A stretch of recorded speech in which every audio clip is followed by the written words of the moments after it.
Assalamualaikum warahmatullahi wabarakatuh. Nama saya Elsa Septiara Dewi. Assalamualaikum warahmatullahi wabarakatuh. Perkenalkan, nama saya Diana Fitasha Fitri. Hai, saya Reva Yuliasari dari kelompok 7. Assalamualaikum warahmatullahi wabarakatuh. Nama saya Safina Diva Nabila. Saya akan menjelaskan latar belakang dan biografi Albert Bandura. Jadi Albert Bandura ini dilahirkan pada tanggal 4 Desember tahun 1925 di kota kecil Mundare di bagian selatan Alberta, Kanada. Kemudian beliau menempuh pendidikan dasar menengah dengan hasil-hasil cukup memuaskan. Kemudian setelah lulus SMA, beliau melanjutkan bekerja di sebuah perusahaan penggalian jalan raya di pinggiran Alaska Highway di Yukon. Kemudian ia juga melanjutkan kesarjanaan mudanya di University of Columbia dengan jurusan psikologi pada tahun 1949. Kemudian ia juga menempuh kesarjanaannya untuk mendapat gelar PhD di University of Iowa pada tahun 1952. Albert Bandura juga sempat menjadi presiden APA pada tahun 1973 dan menerima APA Awards pada tahun 1980. Albert Bandura ini sangat terkenal dengan teori pembelajaran sosial atau social learning. Jadi beliau ini menekankan konsep dalam aliran behaviorisme, pemahaman, pemikiran, evaluasi, dan salah satu konsep yang paling terkenal itu adalah konsep teori baby doll, yaitu eksperimen menunjukkan anak-anak itu meniru seperti perilaku agresif orang dewasa di sekitarnya. Peran umum kognitif sosial, teori kognitif sosial Albert Bandura itu lebih menekankan fakta hampir semua informasi yang kita peroleh itu dari interaksi dengan orang lain gitu. Jadi teori kognitif sosial itu bertumpu pada asumsi dasar. Pertama itu ada plastisitas. Jadi plastisitas itu manusia itu bisa mempelajari dari berbagai perilaku yang sifatnya itu beragam. Yang kedua ada model penyebab timbal balik triadik, mencakup faktor perilaku, faktor lingkungan, pribadi. Orang memiliki kapasitas untuk mengatur kehidupan mereka. Yang ketiga ada perspektif agen, di mana tuh manusia memiliki kapasitas untuk melakukan kontrol atas sifat yang dialami atas kualitas kehidupannya. Yang keempat, orang mengatur perilaku melalui faktor eksternal dan internal. Jadi faktor eksternal itu meliputi lingkungan fisik dan sosial masyarakat, sedangkan faktor internal itu meliputi pengamatan diri, proses penilaian, dan reaksi diri. Yang kelima, orang menemukan diri mereka dalam situasi ambigu secara moral. Jadi dari tanggapan-tanggapan yang buruk, jumlahnya juga mungkin tidak banyak itu dari hukuman-hukuman. Lalu dari melihat contoh itu bisa mengamati karakter. Contohnya itu seperti anak-anak menonton televisi, pasti dia juga mengulangi apa yang ia tonton gitu. Jadi mereka berharap bakal akan dihargai jika ia mencontoh gitu apa yang mereka amati. Selanjutnya ini ada contoh teori pembelajaran observasi. Jadi kita bisa melihat dari gambar sini bahwa anak-anak ini mencontoh perilaku orang tuanya. Jadi orang tuanya ini sering membentak-bentak, sering marah-marah di depan anaknya. Lalu anaknya mencontoh jadi ikutan marah-marah juga, ikut bentak-bentak. Lalu orang tua jangan heran kenapa, karena anak itu mengamati, mengobservasi, belajar dari perilaku sekitarnya. Kemudian yang pertama itu ada teori pemodelan. Jadi di sini tuh konsepnya manusia itu memerlukan perilaku tambahan sebagai tanda kalau tidak memperlakukan dirinya itu mendapat hukuman. Jadi rata-rata itu ada beberapa faktor menentukan seorang itu akan belajar dari model di situasi tertentu. Yang pertama itu karakteristik model itu penting. Jadi orang-orang yang cenderung mencontoh itu dari status tinggi hingga status rendah. Yang kedua, karakteristik pengamat mempengaruhi kemungkinan pemodelan.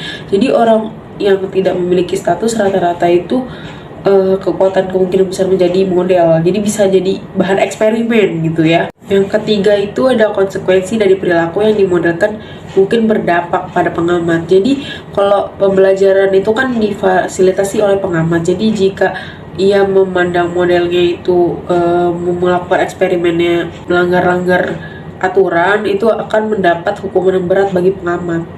Nah, seperti kita lihat, kita bisa melihat eksperimen yang paling terkenal dari Albert Bandura adalah eksperimen bom bodol. Eksperimen ini sangat sungguh tidak etis dan tidak manusiawi karena pada saat itu bayinya dipukul ya di bagian belakang leher dan dikejutkan oleh tikus-tikus gitu. Proses yang mengatur pembelajaran observasi menurut Bandura 1996 yang mengakui 4 proses yang mengatur pembelajaran observasional. Yang pertama perhatian, kedua representasi, ketiga produksi dan perilaku, dan terakhir motivasi. Proses perhatian, proses memperhatikan belajar melalui modeling, belum memperhatikan dan mempersepsi perilaku model secara tepat. Tingkat keberhasilan belajar itu ditentukan oleh karakteristik model dan ditentukan oleh karakteristik itu sendiri. Yang kedua, proses retensi dapat dilakukan untuk menyimpan informasi secara mengkodekan peristiwa model ke dalam simbol-simbol verbal dan dapat mudah dipergunakan. Bagi pengamat dan pengalaman sebelumnya akan selalu mudah diingat. Tiga, proses produksi dilakukan pada tahap gambaran simbolik tentang perilaku model ke dalam tindakan yang efektif. Yang terakhir, proses motivasi pembelajaran observasional paling efektif ketika pelajar termotivasi untuk melakukan perilaku yang dimodelkan. Perhatian dan representasi mengarahkan perolehan pembelajaran, memotivasi juga untuk memperlakukan perilaku tertentu.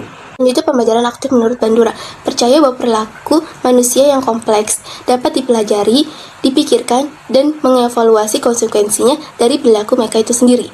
Konsekuensi dari suatu respon melayani setidaknya 3 fungsi.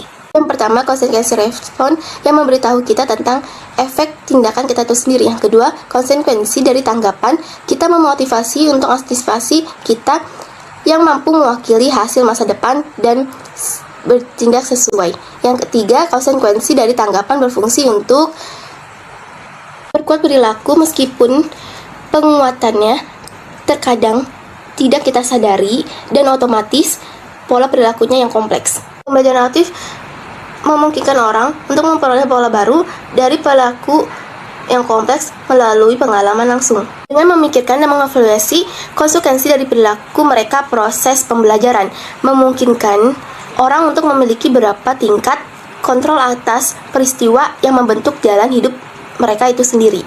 Selanjutnya, penyebab timbal balik triadik. Hubungan sebab akibat timbal balik antara faktor personal dan faktor perilaku mencerminkan interaksi antara pikiran, keharapan, keyakinan, persepsi diri, tujuan, dan niat yang memberi bentuk dari arah ke perilaku apa orang pikirkan, percaya, dan rasakan, mempengaruhi bagaimana mereka perilaku. Bandura 1986. Teori kognitif sosialnya menjelaskan fungsi psikologis dalam hal penyebab timbal balik triadik.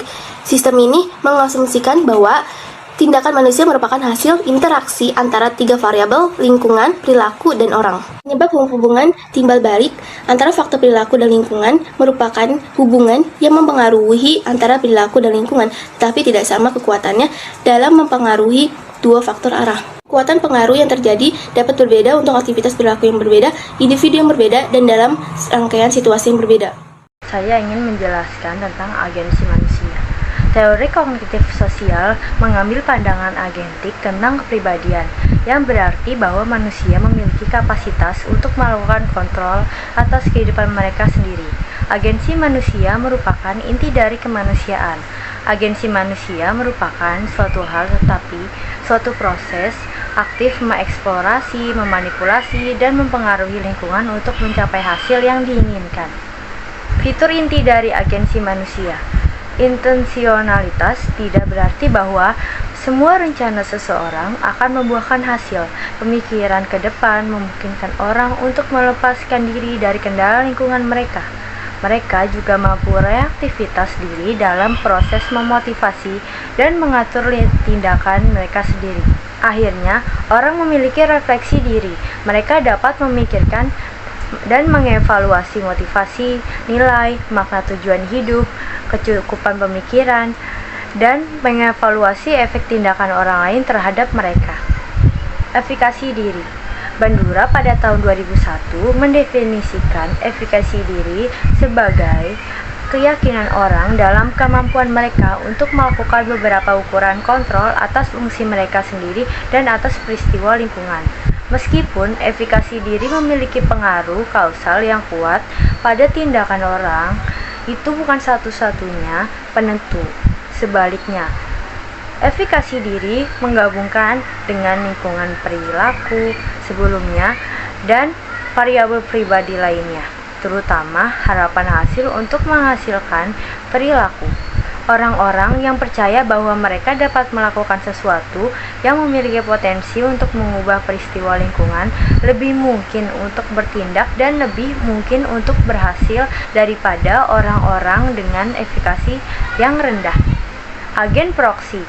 Proksi melibatkan kontrol tidak langsung atas kondisi sosial yang mempengaruhi kehidupan sehari-hari. Dalam masyarakat Amerika modern, orang hampir tidak berdaya jika mereka hanya mengandalkan pencapaian pribadi untuk mengatur hidup mereka. Kebanyakan orang tidak memiliki kemampuan pribadi untuk memperbaiki AC, kamera, atau mobil. Namun, melalui agen proksi, mereka dapat mencapai tujuan mereka dengan mengandalkan orang lain untuk memperbaiki objek-objek ini. Regulasi diri. Ketika orang memiliki tingkat efikasi diri yang tinggi, percaya diri dalam ketergantungan mereka dalam proksi, dan memiliki efikasi kolektif yang solid, mereka akan memiliki kapasitas yang cukup besar untuk mengatur perilaku mereka sendiri. Bandura pada tahun 1994 percaya bahwa orang menggunakan strategi reaktif dan proaktif untuk pengaturan diri, artinya mereka secara reaktif berusaha untuk mengurangi perbedaan antara pencapaian dan tujuan mereka. Tapi, setelah mereka menutup keberadaan itu, mereka akan proaktif menetapkan tujuan yang lebih baru dan lebih tinggi untuk diri mereka sendiri. Perilaku disfungsional. Konsep Bandura tentang perilaku disfungsional cocok untuk reaksi depresi, fobia, dan perilaku agresif. Yang pertama, depresi. Standar dan tujuan pribadi yang tinggi dapat mengarah pada pencapaian dan kepuasan diri. Namun, ketika orang menetapkan tujuan mereka terlalu tinggi, mereka cenderung gagal. Kegagalan yang sering menyebabkan depresi, dan orang yang depresi sering meremehkan pencapaian mereka sendiri. Hasilnya adalah kesengsaraan kronis, perasaan yang tidak berharga, kurangnya tujuan, dan depresi yang meluas. Yang kedua, fobia. Fobia adalah ketakutan yang cukup kuat dan cukup luas untuk memiliki efek melepaskan dan parah pada kehidupan sehari-hari seseorang. Contohnya, fobia ular, mencegah orang melakukan berbagai pekerjaan dan menikmati berbagai jenis kegiatan rekreasi. Yang terakhir, perilaku agresif. Perilaku agresif ketika melakukan ekstrim juga bisa disfungsional. Setelah terbentuk, orang-orang terus melakukan agresif, setidaknya karena 5 alasan. Yang pertama, mereka senang melukai korbannya atau penguatan positif. Yang kedua, mereka menghindari atau melawan konsekuensi permusuhan dari agresif oleh orang lain atau penguatan negatif. Yang ketiga, mereka menerima cedera atau kerugian karena tidak berperilaku agresif atau hukuman. Yang keempat, mereka memenuhi standar perilaku pribadi mereka dengan perilaku agresif mereka atau penguatan diri. Dan yang terakhir, mereka mengamati orang lain, menerima hadiah untuk tindakan agresif atau hukuman untuk perilaku tidak agresif.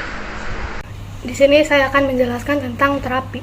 Tujuan akhir dari terapi kognitif sosial adalah pengaturan diri menurut Bandura pada tahun 1986. Untuk mencapai tujuan ini, terapis memperkenalkan strategi yang dirancang untuk menginduksi perubahan perilaku tertentu untuk menggeneralisasikan perubahan tersebut ke situasi lain dan untuk mempertahankan perubahan tersebut dengan mencegahnya adanya kambuh lagi. Langkah pertama dalam terapi yang berhasil adalah memicu beberapa perubahan perilaku. Misalnya, jika seorang terapis mampu memadamkan rasa takut akan ketinggian pada orang yang sebelumnya akrofobik atau fobia ketinggian, maka perubahan telah diinduksi dan orang itu tidak akan lagi menaiki tangga setinggi 20 kaki. Selanjutnya adalah tokoh penelitian terkait konsep self-efficacy oleh Albert Bandura. Ada dua, yaitu mengatasi ancaman terorisme dan mengelola diabetes tipe 2. Kita bahas yang pertama dulu tentang efikasi diri dan terorisme. Terorisme telah lama menjadi ancaman bagi masyarakat modern, tetapi seperti yang diketahui, siapapun yang mengingat tahun 2001, pada 11 September tahun itu, terorisme mencapai tingkat bahaya baru dan menimbulkan ketakutan pada orang-orang di seluruh dunia. Dalam kerangka pemikiran pasca 9/11, atau 11 September itu, beberapa peneliti mulai mempertimbangkan bagaimana self-efficency dapat membantu orang mengatasi terorisme. Setelah serangan teroris, orang-orang melaporkan mengalami keamanan pribadi yang kurang, menurut Gallup pada tahun 2002. Seringkali serangan teroris muncul begitu saja, dan oleh karena itu, orang selalu merasa seolah-olah mereka tidak memiliki kendali untuk mencegah atau menghindari serangan tersebut. Keyakinan bahwa kita dapat mengendalikan peristiwa adalah inti dari apa yang dimaksud Bandura dengan efikasi diri. Oleh karena itu, peningkatan rasa efikasi diri dapat membantu meringankan perasaan negatif dan rasa tidak aman yang terkait dengan serangan teroris. Hasilnya, sebagian besar mendukung prediksi para peneliti. Ketika arti penting terorisme tinggi, orang-orang yang secara intrinsik religius berada dalam suasana hati yang lebih baik dan melaporkan efikasi diri yang lebih besar daripada orang-orang yang tidak beragama. Lebih lanjut, para peneliti menemukan bahwa suasana hati yang lebih baik yang dialami oleh orang-orang yang secara intrinsik religius disebabkan oleh peningkatan perasaan efikasi diri mereka. Namun, ketika arti penting terorisme rendah, tidak ada perbedaan mood atau efikasi diri antara orang yang secara intrinsik religius dan non-religius. Jadi, ketika seseorang dihadapkan pada ancaman, self-efficency sangat penting untuk mengurangi dampak merugikan dari ancaman tersebut. Yang kedua adalah kemanjuran diri dan diabetes. Baru-baru ini, William Sacco dan rekannya pada tahun 2007 mempelajari konstruksi efikasi diri Bandura yang berkaitan dengan diabetes tipe 2. Diabetes adalah penyakit kronis yang memerlukan manajemen yang sangat hati-hati, termasuk diet khusus dan rezim olahraga. Sacco dan rekan-rekannya berusaha untuk mengeksplorasi peran efikasi diri sebagai variabel yang dapat meningkatkan kepatuhan terhadap rencana pengelolaan penyakit dan mengurangi gejala kesehatan fisik dan mental yang negatif. Prediksi mereka adalah bahwa semakin tinggi tingkat efikasi diri yang dirasakan pasien, semakin besar juga kemungkinan orang akan mematuhi rencana pengelolaan penyakit mereka, dan oleh karena itu semakin baik perasaan pasien. Untuk menguji prediksi mereka, Sacco dan rekan merekrut sampel orang dewasa yang telah didiagnosis dengan diabetes tipe 2. Dengan jelas, hasil penelitian menunjukkan betapa pentingnya self-efficency untuk mengelolaan penyakit kronis. Ada banyak aspek dari teori kognitif sosial yang telah mempengaruhi penelitian di bidang psikologi, tetapi studi tentang penanganan terorisme dan manajemen diabetes ini menunjukkan bahwa self-efficency adalah salah satu konstruksi dengan implikasi yang luas. Mengingat hal ini, mudah untuk melihat mengapa teori Albert Bandura terus menghasilkan jumlah penelitian yang mengesankan yang dilakukannya. Selanjutnya adalah konsep kemanusiaan menurut Bandura. Bandura melihat manusia memiliki kapasitas untuk menjadi banyak hal, dan sebagian besar hal ini dipelajari melalui permodelan.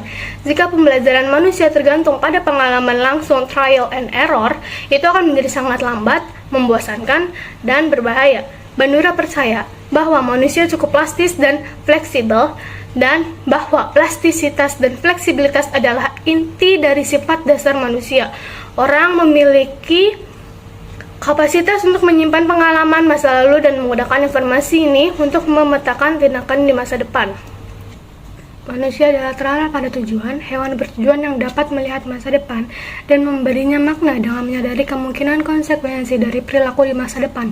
Manusia mengantisipasi masa depan dan berperilaku sesuai di masa sekarang. Masa depan tidak menentukan perilaku, tetapi representasi kognitifnya dapat memiliki efek yang kuat pada tindakan saat ini. Meskipun orang pada dasarnya berorientasi pada tujuan, Bandura percaya bahwa mereka memiliki maksud dan tujuan khusus daripada umum, dan orang tidak dimotivasi oleh satu tujuan utama seperti berjuang untuk keunggulan atau aktualisasi diri, tetapi oleh banyak tujuan. konsep kemanusiaan Bandura lebih optimis daripada pesimis, karena berpendapat bahwa orang mampu mempelajari perilaku baru sepanjang hidup mereka. Namun, perilaku disfungsional dapat bertahan karena efikasi diri yang rendah atau karena mereka dianggap diperkuat. Tentang masalah kualitas atau teknologi, posisi Bandura akan digambarkan sebagai moderat. Fungsi manusia adalah produk dari faktor lingkungan yang berinteraksi dengan perilaku dan variabel pribadi, terutama aktivitas kognitif. Bandura percaya bahwa pembagian faktor biologis dan sosial adalah dikotomi palsu. Meskipun manusia dibatasi oleh kekuatan biologis, mereka memiliki plastisitas yang luar biasa karena orang memiliki fleksibilitas dan kapasitas yang luar biasa untuk belajar. Perbedaan individu yang besar ada di antara mereka. Sekian dari kelompok 7, kurang lebihnya mohon maaf. Assalamualaikum warahmatullahi wabarakatuh.